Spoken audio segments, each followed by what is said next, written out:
Nubia Z40 Pro എന്ന പുതിയൊരു smart phone ഇപ്പോൾ ലോഞ്ച് ചെയ്തിട്ടുണ്ട്. വളരെ മികച്ച ഫ്ലാഗ്ഷിപ്പ് ലെവലിൽ വരുന്ന ഫീച്ചേഴ്സുമായിട്ടാണ് Nubia Z40 Pro എന്ന ഫോൺ വരുന്നത്. അതും വളരെ കുറഞ്ഞൊരു പ്രൈസ് റേഞ്ചിലാണ് ഈ ഒരു ഫോൺ ഇപ്പോൾ ലോഞ്ച് ചെയ്തിരിക്കുന്നത്. ഈ ഒരു വീഡിയോയിൽ നമ്മൾ നോക്കാൻ പോകുന്നത് Nubia Z40 Pro എന്ന ഫോണിൻ്റെ വിശേഷങ്ങളാണ്. ആദ്യം നമ്മൾ ഫീച്ചേഴ്സൊക്കെ നോക്കുകയാണെന്നുണ്ടെങ്കിൽ Nubia Z40 Proയിൽ 6.6 ഇഞ്ചിൻ്റെ ഫുൾ HD പ്ലസ് ഡിസ്പ്ലേ കൊടുത്തിട്ടുണ്ട്. ഇതിൽ AMOLED ഡിസ്പ്ലേ ആണ് വരുന്നത്. പിന്നെ ഡിസ്പ്ലേയിൽ 144 ഹെർട്സിൻ്റെ റിഫ്രഷ് റേറ്റ് ഒക്കെ സപ്പോർട്ട് ചെയ്യുന്നുണ്ട്.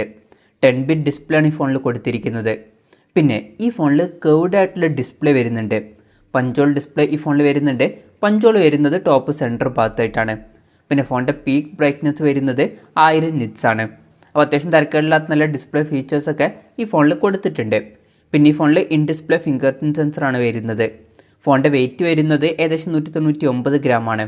തിക്നെസ് വരുന്നത് 8.46 mm ആണ്. ഇനി പ്രോസസ്സറിൻ്റെ കാര്യത്തിലോട്ട് വരികയാണെങ്കിൽ സ്നാപ്ഡ്രാഗൺ 8 Gen 1 എന്ന പ്രോസസ്സർ ഈ ഒരു ഫോണിൽ കൊടുത്തിട്ടുണ്ട്. ഇത് സ്നാപ്ഡ്രാഗണിൻ്റെ ഏറ്റവും ലേറ്റസ്റ്റ് ആയിട്ടുള്ള ഫ്ലാഗ്ഷിപ്പ് പ്രോസസ്സറാണ്. ബെസ്റ്റ് ആയിട്ടുള്ള പെർഫോമൻസും കാര്യങ്ങളൊക്കെ ഈ ഒരു ഫോണിൽ കിട്ടേണ്ടതാണ്. പിന്നെ ഈ ഒരു ഫോൺ 40,600 രൂപ പ്രൈസ് റേഞ്ചിലാണ് വരുന്നത്. ആ ഒരു പ്രൈസ് റേഞ്ചിലൊക്കെ സ്നാപ്ഡ്രാഗൺ 8 Gen 1 എന്ന പ്രോസസ്സർ വരുന്നു എന്നുള്ളത് വളരെ നല്ലൊരു കാര്യം തന്നെയാണ്. പിന്നെ ഈ ഫോണിൻ്റെ ബേസ് വേരിയൻറ്റിൽ 8 GB റാമും 128 GB ഇൻറ്റേർണലുമാണ് വരുന്നത്. അതുപോലെ തന്നെ 16 GB റാമും 1 TB ഇൻറ്റേർണലുമായിട്ട് വരുന്ന വെർഷൻസ് വരെ വരുന്നുണ്ട്. LPDDR5 റാമാണ് ഈ ഫോണിൽ ഉപയോഗിച്ചിരിക്കുന്നത്. UFS 3.1 സ്റ്റോറേജ് ടൈപ്പും ഇതിൽ കൊടുത്തിട്ടുണ്ട്. പിന്നെ ഈ ഫോണിൽ മെമ്മറി കാർഡ് സ്ലോട്ടൊന്നും വരുന്നില്ല. അതുപോലെ തന്നെ ഈ ഫോണിൽ 3.5 mm ഓഡിയോ ജാക്കും കൊടുത്തിട്ടില്ല. ഫോൺ പെട്ടെന്ന് ഹീറ്റാതിരിക്കാൻ വേണ്ടിയിട്ട് ഈ ഫോണിൽ 9 layer cold sealed heat dissipation design കൊടുത്തിട്ടുണ്ട്. പിന്നെ നല്ല വൈബ്രേഷൻ എഫക്റ്റിനൊക്കെ വേണ്ടിയിട്ട് XX ലീനിയർ മോട്ടർ ഇതിൽ കൊടുത്തിട്ടുണ്ട്. ഈ ഒരു ഫോണിൽ DTS:X അൾട്രാ സൗണ്ട് സപ്പോർട്ട് ചെയ്യുന്നുണ്ട്. ഡ്യുവൽ സ്റ്റീരിയോ സ്പീക്കേഴ്സ് ഈ ഫോണിൽ കൊടുത്തിട്ടുണ്ട്.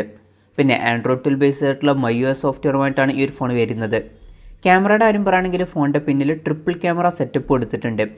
64 മെഗാ പിക്സലിൻ്റെ f1.6 അപ്പേഴ്സിൽ വരുന്ന മെയിൻ ക്യാമറ സെൻസറാണ് ഇതിൽ വരുന്നത്. ഇത് സോണി IMX 787 സെൻസറാണ്. ഈ ഒരു സെൻസറുമായിട്ട് വരുന്ന ആദ്യത്തെ ഫോണാണ് Nubia Z40 Pro എന്ന ഫോൺ. പിന്നെ ഇതിൽ OS എന്നുള്ള ഫീച്ചറൊക്കെ സപ്പോർട്ട് ചെയ്യുന്നുണ്ട്. രണ്ടാമത് 50 മെഗാ പിക്സലിലെ ഒരു അൾട്രാ വൈഡ് ആംഗിൾ ലെൻസ് ഈ ഫോണിൽ കൊടുത്തിട്ടുണ്ട്. ഇതിൻ്റെ ഫീൽഡ് ഓഫ് വ്യൂ വരുന്നത് 116 ഡിഗ്രിയാണ്. പിന്നെ മൂന്നാമത് 8 മെഗാ പിക്സലിലെ ഒരു പെരിസ്കോപ്പ് ലെൻസ് ഇതിൽ കൊടുത്തിട്ടുണ്ട്. ഇതിൽ OS സപ്പോർട്ട് ചെയ്യുന്നുണ്ട്.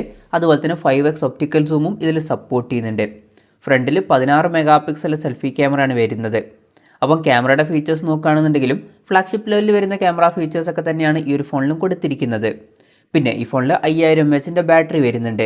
80 വാട്ടിൻ്റെ ഫാസ്റ്റ് ചാർജിങ് സപ്പോർട്ട് ചെയ്യുന്നുണ്ട്. Type-C ചാർജിംഗ് പോർട്ടുമായിട്ടാണ് ഈ ഒരു സ്മാർട്ട് ഫോൺ വരുന്നത്. പിന്നെ ഈ ഒരു ഫോണിൻ്റെ ഒരു സ്പെഷ്യൽ എഡിഷൻ വരുന്നുണ്ട്, ഗ്രാവിറ്റി എഡിഷൻ. ഇതിൽ 4600 mAh ബാറ്ററിയാണ് വരുന്നത്. അതുപോലെ തന്നെ 66 വാട്ടിൻ്റെ ഫാസ്റ്റ് ചാർജിങ് ആണ് സപ്പോർട്ട് ചെയ്യുന്നത്. പക്ഷേ ഇതിൽ എക്സ്ട്രാ ആയിട്ട് 15 വാട്ടിൻ്റെ വയർലെസ് മാഗ്നറ്റിക് ചാർജിങ് എന്നുള്ള ഫീച്ചർ സപ്പോർട്ട് ചെയ്യുന്നുണ്ട്. ആദ്യമായിട്ടാണ് വയർലെസ് മാഗ്നറ്റിക് ചാർജിങ് എന്നുള്ള ഫീച്ചർ ആൻഡ്രോയിഡ് ഫോണുകളിലോട്ട് എത്തുന്നത്. പിന്നെ ഈ ഫോൺ ഇപ്പം ഇന്ത്യയിൽ ലോഞ്ച് ചെയ്തിട്ടില്ല. ഇപ്പോൾ ചൈനയിലാണ് ഈ ഫോൺ ലോഞ്ച് ചെയ്തിരിക്കുന്നത്. വിലയുടെ കാര്യം പറയുകയാണെങ്കിൽ ചൈനയിൽ ഈ ഫോൺ ലോഞ്ച് ചെയ്തിരിക്കുന്നത് 3399 യുവാൻ എന്ന പ്രൈസ് റേഞ്ചിലാണ്. അതായത് ഏകദേശം 40,600 രൂപ പ്രൈസ് റേഞ്ചിൽ. നമ്മൾ പ്രൈസിങ് നോക്കുകയാണെന്നുണ്ടെങ്കിൽ വളരെ മികച്ചൊരു പ്രൈസിങ് എന്നൊക്കെ തന്നെ പറയാവുന്നതാണ്. കാരണം ഈ ഒരു പ്രൈസ് റേഞ്ചിൽ ബെസ്റ്റ് ആയിട്ടുള്ള ഫീച്ചേഴ്സ് തന്നെ ഈ ഒരു ഫോണിൽ കൊടുത്തിട്ടുണ്ട്. പിന്നെ ഈ ഒരു ഫോൺ ഇന്ത്യയിൽ ലോഞ്ച് ചെയ്യുമോ എന്ന് ചോദിച്ചാൽ ചിലപ്പോഴേ ഇന്ത്യയിൽ ലോഞ്ച് ചെയ്യുള്ളൂ. Nubia സാധാരണ റെഡ് മാജിക് സീരീസിലുള്ള ഫോണുകളൊക്കെ ഇന്ത്യയിൽ ലോഞ്ച് ചെയ്യാറുണ്ട്. പക്ഷേ മറ്റ് സീരീസിൽ വരുന്ന ഫോണുകൾ സാധാരണ ഇന്ത്യയിൽ ലോഞ്ച് ചെയ്യാറില്ല. ഈ ഒരു ഫോൺ ഇന്ത്യയിൽ ലോഞ്ച് ചെയ്യുകയാണെന്നുണ്ടെങ്കിൽ വളരെ നല്ലൊരു കാര്യമായിരിക്കും.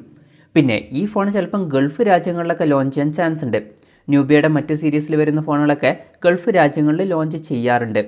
എന്തായാലും Nubia Z40 Pro എന്ന ഫോൺ ഇപ്പോൾ ലോഞ്ച് ചെയ്തിട്ടുണ്ട്. വളരെ മികച്ച ഫീച്ചേഴ്സ് ഈ ഫോണിൽ വരുന്നുണ്ട്.